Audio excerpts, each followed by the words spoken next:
जय जगन्नाथ।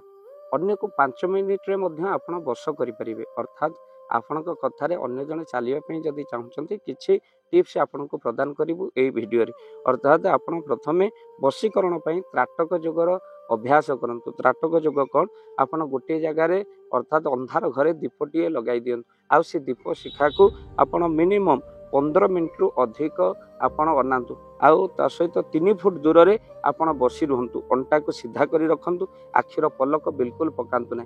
ये दीप शिखा को आपण एक लय रे अनातु जहा द्वारा आपणकर जोग सिद्ध हम किछि समय पर आपण आखि पोड़िला भली हेबो लुह मध्य गदगद करी बाहरियो ए समय भितर आपणकर जोग सिद्ध होला बोली जानिबे। एमती आपण बारंबार अभ्यास करंतु वक्त सबुदिन त्राटक जोग करिवार आवश्यकता अछि। किछि दिन आपण त्राटक जोग कला परे आपण दृष्टि स्थिर रखिबे से दीपर शिखा उपरे जा द्वारा असंभव संभव हेबो आपण कार्य मध्य पूर्ण हम आपण जहा को अनेबे एक लय रे अनेबे से आपण कथा न मानिबा जगह रे मानिबो वशीकरण हर यहा ऊपर जहा पर आपण को नजर पड़िबो से बश होई जिवो। सावधान जेमिति एही शक्ति रो आपण दुरुपयोग न करन नहेले आपण जदि आपण को कार्य हासिल करिया पई ए शक्ति को दुरुपयोग करंतु ए शक्ति क्षण होई जिवो।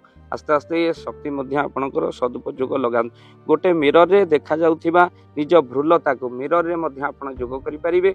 निजर भ्रुलता को मिरर टाक आनी सामने रे एक लय रे आपण अनेबे दृष्टि रखिए मध्य अभ्यास करंतु जहा द्वारा शत्रु की भी नजर मिलेले से मित्र होई जिवो। आपण मिरर को सामने रखी आपण नजर मिलेबे बहुत समय आपण नजर रखिला परे देखिबे आपनकर ए जोग सिद्ध हैला। किछि दिन आपण ए जोग को अभ्यास गले मध्य आपण शत्रु मित्र होई जिवो। जहा कोने श्री गुरु गीता मध्य आपण जति पाठ करूछन्ती मन रखि तांतु आपण वशीकरण पई आउ एक मंत्र आमे दउछु श्री गुरु गीता अच्युतानंद महापुरुषंकर मध्य जे श्री गुरु गीता पाठ कले अन्य माने आपनकर वर्ष होई जिवो। जहा गुरु गीता रे लिखा है ए गुरु गीता जे पढ़ई अन्य को से वर्ष करई भक्त बंधु अन्य को वर्ष मध्य करि दी।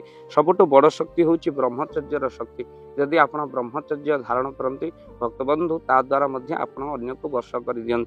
आपण कथारे समस्त लागुची ब्रह्मक्षय करिवे अर्थात आपण कोन करिवे ना बिंदु क्षय कले ता द्वारा आपनकर वशीकरण सिद्ध हुए नै तेणु समस्ते वर्ष होई जानती ब्रह्मचर्य शक्ति द्वारा। भक्ति स्वामी विवेकानंद 42 वर्ष रे देह चाले सत किंतु जहा कनै दउथिले से वशीकरण अर्थात वर्ष होई जाउतिला। अन्य को वर्ष करिवार ई सबटु बड़ उपाय प्रथमे त्राटक जोग करंतु दीप को नै द्वितीय होची मिरर रे भ्रुलता को अनंतु तृतीय श्री गुरु गीता पाठ करंतु चतुर्थ ब्रह्मचर्य व्रत पालन करंतु आमिष मद्यपान ठु दूरे रहंतु जहा द्वारा आपनकर जोग सिद्ध मध्य होई जो।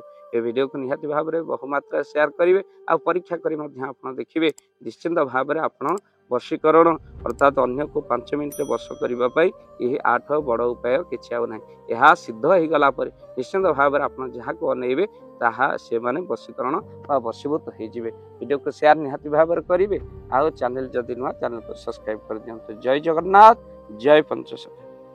जय जगन्नाथ। धन अर्जन धर्म करी धर्मे प्राप्त नरहरि। जदि आपण मानक धन कोनोसी गरीब असहाय रोगी मानक सेवारे लागि परिला जानतु आपणकर रोजगार सार्थक हो गला आपणकर धनर मध्य बहुत महत्व रहिला। तो आज आपण माने जदि चाहूचंती आपणकर से धन महत कार्य रे लागू जेमिति कि आमे गोटी एम्बुलेंस करिचु जे एम्बुलेंस प्रतिदिन किछि असहाय रोगी मानक मेडिकल रे पहुंचाए किछि गरीब अनाथ शिशु मानक मध्य आमे वस्त्र दान करू किछि रोगी मानक पाखरे पहुंचू जे माने बहुत रोग रे पीड़ित से मानक पाखरे आमे किछि अर्थ आ गरीब लोक मानक सहायता प्रदान करू।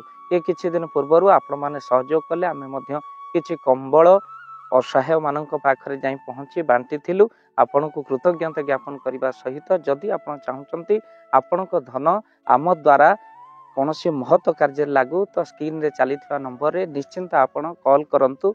आउ आपण को विवाह वार्षिक रे आपण को पिला मानक जन्म रे श्राद्ध रे जदि आपण दान करबा को चाहूचंती आपण को पुओ नाम रे झियो नाम रे स्त्री नाम रे निश्चिंत भाव में आपण दान करें। स्क्रीन रे चली नंबर आपण कॉल करंतु आमे दबु आपण को फोन पे नंबर जो फोन पे नंबर रे आपणकर दान पहुँची पारिबा। निश्चिंत भाव में आपणकर दान क्यों कार्य लगुच तार मध्य वीडियो करी भाव दिवाकर चैनल रे आमे निश्चिंत भाव में पकेबू आपण देखि निश्चिंत खुशी हेबे। तो आपण पुओ झियो विवाह वार्षिक जन्मदिन रे जदि आपण चाहूचंती आपणकर दान महत कार्य लागू तो सेही शुभ दिन मानक आपण कॉल करी आमको फोन पे नंबर मागी पारे आम्भे मैंने आपको फोन पे नंबर दबु जो नंबर आप सहयोग राशि पठाई पारे निश्चिंत भाव में आपणकर धनर सार्थकता है।